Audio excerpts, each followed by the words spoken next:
Right now at 10, a Madison hotel is being transformed. How one developer is working to fight the city's housing crisis. And Meriter Hospital prepares for its nurses to go on strike. The new conditions they are fighting for. And getting students in touch with nature while a local nonprofit says it needs the community's help. That's all coming up on News 3 Now at 10. And good evening. Thanks for joining us tonight. I'm Eric Franke. Sarah Carlson is off tonight. Amid Madison's housing crisis, developers are taking alternate approaches to constructing new buildings, like repurposing old facilities into living spaces. Our Maddie Himes brings us an example of just that on Madison's east side.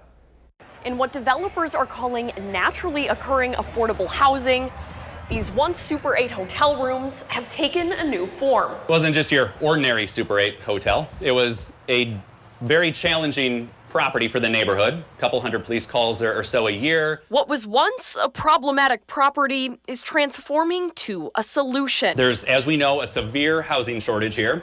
Rents are skyrocketing, home prices are skyrocketing. It's driving a lot of people out of the affordability factor. Cody Wiseman is the CEO of Wiseman Capital, the investment company developing the new studio apartments.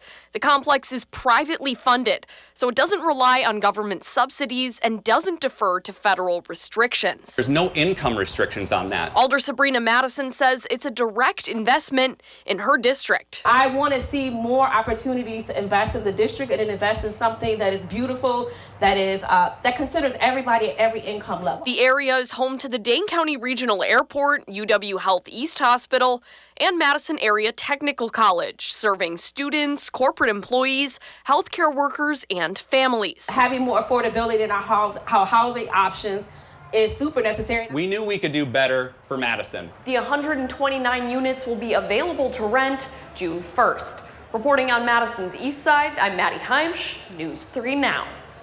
And rent at the newly renovated Sandberg Studios ranges from $975 to just over $1,100 per month. Well, one of the first Madison murals on Monroe Street will be coming down in a few weeks. Lyubov Swako, better known as Triangulador, and an artist from UW-Madison, were approached by the owner of Lauer Realty to paint the wall of her building back in 2020. But unfortunately, that painting created some water damage on the brick wall, meaning it needs to be replaced. Triangulador doesn't see it, though, as a bittersweet moment. A lot of the way I paint and I go about things is about just being in the moment, experiencing the moment, soaking in the moment. Now, recognizing people's attraction to the piece, Triangulador is offering a giveaway of one of his original paintings for anyone who submits a creative photo in front of the mural before it's gone. Well, Memorial Day right around the corner. Meteorologist Blaze Keller joins us with what we can expect. And we are going to continue to sit underneath these very pleasant conditions. For folks who started off the holiday weekend early, we got a taste of it. And for folks who maybe had to work today but are looking forward to Saturday and Sunday, we're going to copy and paste today into Saturday, Sunday, and further into your Memorial Day Monday. Temperatures will continue to climb into those mid to upper 60s by Sunday and Monday. If you're going to be heading out on the water, take a look. Those water temperatures, upper 50s to low 60s. Partly sunny to mostly sunny conditions with light northeasterly winds, low humidity. It's going to be a very nice weekend all around. Tonight, upper 30s to low 40s, could even deal with some patchy frost. Juneau, Adams County, as well as Monroe County, to name a few, underneath a frost advisory through 9 a.m. on Saturday.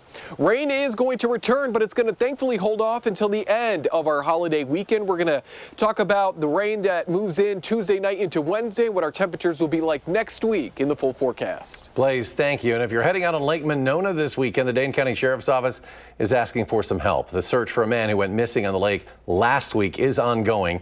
If you see or find anything that might help in the search, you are urged to call 911. Try to give them a good description of what you see and where you are.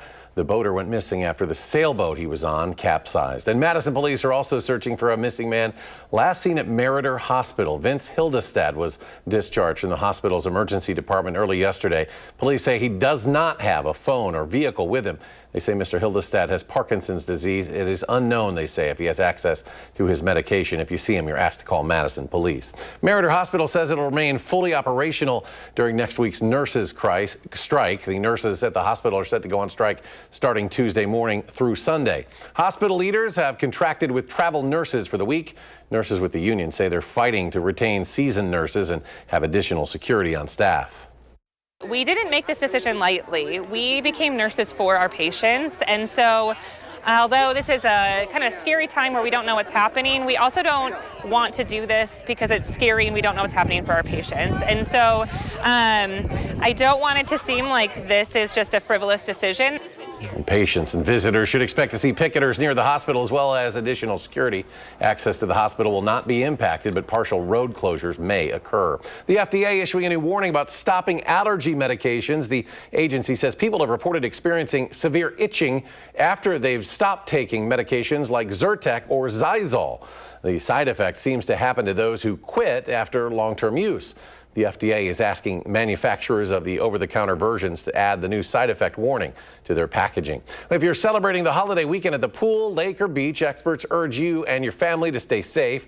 Every year in the U.S., there are more than 4,000 unintentional drowning deaths. Doctors say the ABCs of water safety start with adult supervision. Almost like a designated driver. You want a designated watcher watching your kids. Take turns doing it. It gets tiring, but someone needs to know that's their full-time job. And doctors add that there should be a barrier around pools, and both the parent and child should be in swim classes. People planning to fly over the next few months should pack a suitcase full of patience. The FAA forecasting a record number of passengers over the holiday period. Industry experts say several issues, including infrastructure problems and low staffing, will likely result in delays and overall complications. The FAA and the Department of Transportation say they are addressing the matter head on. In the coming weeks, senators will consider the so-called Big Beautiful Bill Act. And as far as the Wisconsin congressional delegation is concerned, they all voted along party lines. This bill is the product of weeks of negotiations in Congress, extending some tax cuts while placing restrictions on certain federal benefits. But the major question, how will this impact those of us in Wisconsin? And we posed that question to Congressman Mark Pocan and Brian Stile. Well, this is a big, beautiful bill if you're a billionaire. For everyone else, we're all going to pay for it in different ways. Some people, 14 million people, are going to lose their health insurance across the country. 11 million people will lose food assistance. So a lot of the fear-mongering of those that are saying that this will injure people, I think are missing the point. What we're doing is strengthening the program for those that truly need it, and making sure that we're testing the program so that those individuals that the program's not designed for, that we lift them up off the need of the program and into a good or better paying job. Well, this is part of a longer conversation with the two congressmen, and you can hear more from them this Sunday morning at 10:30 on For the Record. Governor Tony Evers says Attorney Ben Jones will succeed Judge Susan Crawford on the Dane County Circuit Court. He has served as the Department of Public Instruction's chief legal counsel since 2019. Governor Evers says Jones' character, intellect, and commitment to public service will serve Dane County well. Jones' term ends July 31st, 2026. A UW scientist has discovered a sustainable way to get an in-demand chemical compound. Brian Fox is a biochemistry professor at UW-Madison. His work consists of altering the genetic makeup of plants. And Fox's latest discovery is a chemical compound used in medicine, cosmetic, and food products. It's usually pulled from oil, but Fox found it in a biochemically engineered poplar tree. You don't need to have an oil well. You don't need to pump up oil. You do have to grow a plant. And trees take a little while to grow. You have to harvest the plant, but this is all part of creating a bioeconomy based on plant materials. And Fox's poplar tree research is part of a Department of Energy funded project, and his work has used National Institute of Health funding in the past as well. A local nonprofit celebrating the unofficial start of summer by getting kids in touch with nature. Tomorrow, Rooted is holding its Farm to School Aid concert. The event raises funds for their Farm to School program, which provides hands-on garden education for thousands of students every year. Rooted says with cuts to federal funding, they are counting on the community now more than ever. So we just really think it's important to teach kids where their food comes from, and then also give them the experience of learning how to grow their own food. There's a lot of research that shows that, and we see this all the time, if kids have a hand in growing food, they're much more likely to try it. The Farm to School Aid concert is 2 to 8 p.m. tomorrow, 502 Troy Drive, and all proceeds will directly benefit Root's Gardener in Residence program in partnership with the Madison Metropolitan School District. Memorial Day weekend is often seen as the start of summer in America, when millions use the long weekend for travel or vacations. But the true meaning of the holiday is not lost on the families of those who have died in combat. In 1970, 21-year-old Dennis Stoppelworth was serving in Vietnam when he lost his life in an aircraft accident. Today, the Madison-born soldier and Bronze Star recipient is being inducted into the Madison VA Hall of Heroes. When Stoppelworth died, his younger brother Rick was just 13 years old. I wonder if we would have been close as adults. I wonder if he would have gone to law school. I wonder if he'd have gotten married and had children. I wonder what he would have felt about my marriage to my wonderful husband. I wonder many things. But I know this. Dennis Michael Stoppelworth was a young man of character and humanity who believed in living up to the responsibilities which came his way. Well, the Hall of Heroes is located at the William S. Middleton Memorial Veterans Hospital in Madison. If Dennis had survived the war, that's where he would have been eligible for care. The annual Run Madtown returns this weekend, and as a result, there will be multiple streets impacted by the routes used for the race in downtown Madison. Saturday evening, the Twilight 5K will start and end at the 700 block of State Street. It'll run through the UW-Madison campus, and that race starts at 7 p.m. It's expected to end at 8:30. And then on Sunday, the 10K and half marathon will start from the same block at 7 a.m. And the 10K will make its way through downtown, while the half marathon will also go through the Arboretum. And those races are expected to end by 11 a.m. Lanes that are closed for the races will reopen as each runner passes through. For more information on those impacted streets, visit runmadtown.com. And still to come at 10, prosecutors are seeking the death penalty after 2 Israeli embassy workers are fatally shot. And a federal judge blocks the Trump administration from targeting Harvard's enrollment. This as President Trump issues new tariff threats. That's next.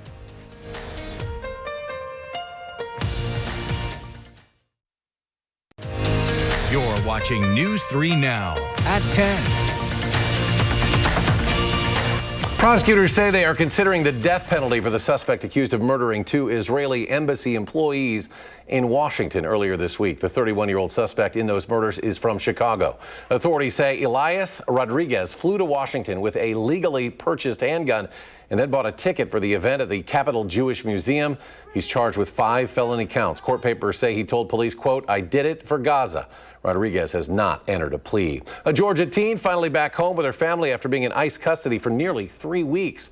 Jimena Arias Cristobal, who came to the U.S. illegally from Mexico when she was just 4 years old, was detained by ICE after she was stopped by local police for making an improper turn while driving. The charges were later dropped when dashcam footage showed the officer stopped her by mistake. There's a lot of emotions, happiness, sadness. I'm very happy and very blessed to be back with my family. Now, the Georgia teen's undocumented father was taken into ICE custody back in April after a separate traffic stop, but was also released. The Department of Homeland Security has previously said both should face consequences for being in the U.S. illegally. President Trump threatens to impose new trade tariffs, while his administration and Harvard are battling in court over international students. Erica Brown reports from the White House. President Trump threatened to impose a new round of tariffs, including a 25% import tax on Apple if the company doesn't bring its iPhone production to the U.S. In the Oval Office Friday, the president said other companies could be subject to tariffs. It would be also Samsung and anybody that makes that product, otherwise it wouldn't be fair. So anybody that makes that product, and that'll start on, I guess, the end of June. Trump also threatened a 50% tariff on the European Union, calling the trade partners, quote, very difficult to deal with, and saying our discussions with them are going nowhere. The Trump administration was dealt a legal setback in its ongoing feud with Harvard University. A federal judge temporarily blocked the administration from banning foreign student enrollment at the university. In a lawsuit, Harvard said the Trump administration's order violated the First Amendment and would have a, quote, immediate and devastating effect for Harvard and more than 7,000 visa holders. Harvard's going to have to change its ways. The Department of Homeland Security announced its plans to bar foreign students from Harvard on Thursday, accusing the university of creating an unsafe campus environment by allowing what it called anti-American, pro-terrorist agitators to assault Jewish students on campus. Foreign students make up about a quarter of Harvard's student body.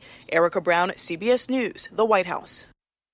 Sunday marks 5 years since George Floyd was killed in Minneapolis police custody. There is a permanent memorial in Minneapolis to ensure the city never forgets.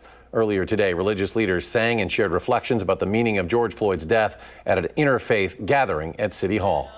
Let justice roll down like waters and righteousness like a mighty stream.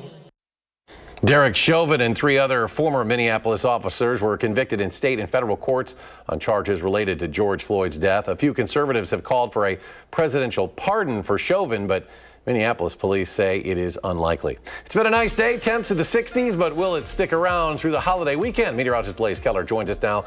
He has our full First Warn forecast. And the answer is yes, it is going to continue to be pleasant as we go throughout the rest of our Memorial Day weekend. Bratfest ongoing in Madison. We've got farmers markets tomorrow morning. We've got obviously Memorial Day on Monday. Other than the cool start on Saturday, it's going to be a very pleasant weekend. Patchy frost possible. A couple of our counties underneath a frost advisory through 9 a.m. on Saturday. Juneau and Adams County.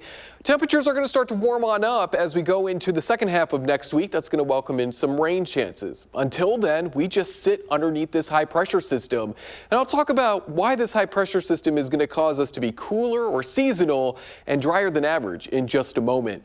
But it's going to keep the rain at bay. Off to our south and west. An isolated shower closer to Lake Michigan can't be ruled out Sunday and on your Memorial Day. But for the most part, there's not a whole lot of green on the map, so we're probably going to be more dry than wet, even with that isolated rain chance Sunday and on Monday. As we go throughout your Monday, clouds are going to start to increase because our next low pressure system, which will ride along the edge of this high, is going to be moving out of the Rockies Monday and impact us starting later Tuesday. While a stray shower can't be ruled out through the early afternoon hours Tuesday, the best chance for rain, we're seeing a lot of green on Future Track, is going to be overnight into Wednesday. That's when we're expecting the most widespread and likely the heaviest rain, along with a few thunderstorms into early Wednesday morning. So plan for a wet morning commute on Wednesday. Those showers become more scattered, maybe a few thunderstorms linger into the afternoon hours. And then as we make our way through Thursday, that rain chance is going to dissipate from west to east. So we'll likely see those rain showers and a few lingering thunderstorms wrap up by the late morning hours on Thursday. In terms of rain, 1/4 to about 3/4 of an inch across all of southern Wisconsin. Future Track, and based on the path of this low, brings a lot more of that rain across the state line, which is some great news. Upwards of an inch of rain is possible across areas that are now underneath a moderate drought, stretching from Grant County back east into Kenosha and Racine counties. So we could use a little bit more rain, especially there.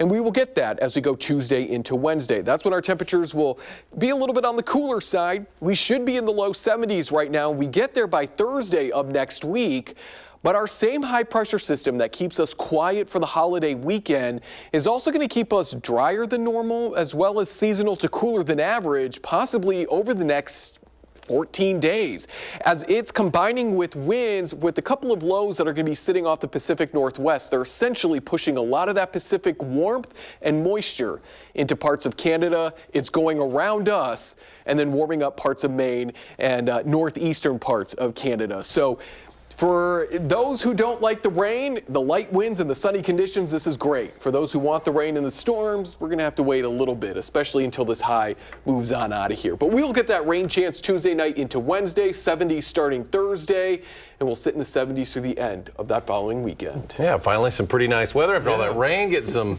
baseball games, some softball games in. There's plenty of action out there. And I think maybe the best softball game you could ask for. It was a lovely night for some softball. Highlights from the annual Packers charity softball game hosted by none other than Jordan Love. Next on News 3 Now.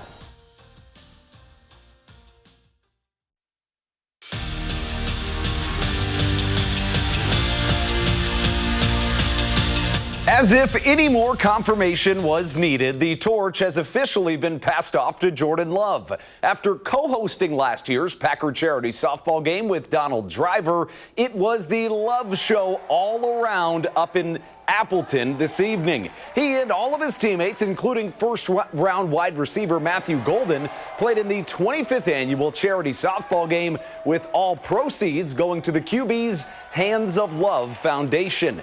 After the game, Love said, "This is what Wisconsin is, and this is what Packer fans are all about."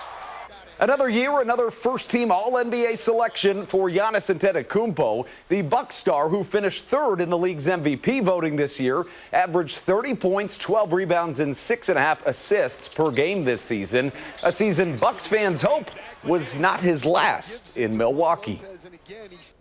Last season, Whitewater baseball came up one win shy of claiming their first national title since 2014. And all year long this year, the goal has been to get back to the D3 World Series and finish the job. The Warhawks 2 wins away from a return trip, just have to get past conference rival Oshkosh in the Super Regionals. Tied at 1 in the second, and Whitewater's Aaron Holland smacks one through to give the Warhawks a lead, and they'd find a way to keep it growing. A couple of batters later, 2 on for Adam Kootway, who will touch them all. Kootway's 3-run bomb caps off a 4-run frame, and it would only get uglier for Oshkosh as Whitewater dominates Game 1, 14-1 the final score, and are now 1 win away from returning to the College World Series. As for Whitewater softball, it was a somber day at Super Regionals. They needed just 1 win to advance to the World Series, but lost twice to St. Mary's of Minnesota, 7-1 the score in the finale. The Warhawks finish a marvelous season that they have 39 wins in, tied for the second most in their program's history. Headed to Pittsburgh, where 9 innings were not enough to decide a series opener. Tied at 4 in the 10th, and Isaac Collins connects and puts the Crew on top of the Pirates. But in the bottom of the inning, a self-inflicted Brewers blunder. Abner Uribe's pitch gets away from him, resulting in a wild pitch walk-off win for the Pirates as the Crew lose 6-5 the final. And we'll be right back. Well, there it is. Forget the Indy 500. Tonight was the inaugural Weenie 500, the race part of Carb Day down at the Indianapolis 500, the festivities there at the Brickyard. The event marks the first time that all 6 of these vehicles, I just want to hear the crowd roar, that the first time all 6 of the fleet have been together. Ultimately, the Slaw Dog, Wienermobile, there's the biggest fan for the Slaw Dog, passed the Chai Dog on the back stretch to win the 2-lap race, crowning the Southeast as the winner of the Weenie 500. There they are, all in a row. Don't want to change the tires on those on pit row. I think we're all winners after watching something like that. Yeah, we're all winners. Let's go to Blaze. Final check of the forecast. I mean, we're going to sit underneath these quiet conditions through the holiday weekend. Great conditions for everything going on, from Bratfest to farmers markets to Memorial Day celebrations. 60s all weekend, 70s by Thursday of next week. Keep the umbrellas handy because we will need them Tuesday night and throughout Wednesday. All right. Colbert coming your way next. Stay with us at channel3000.com. Channel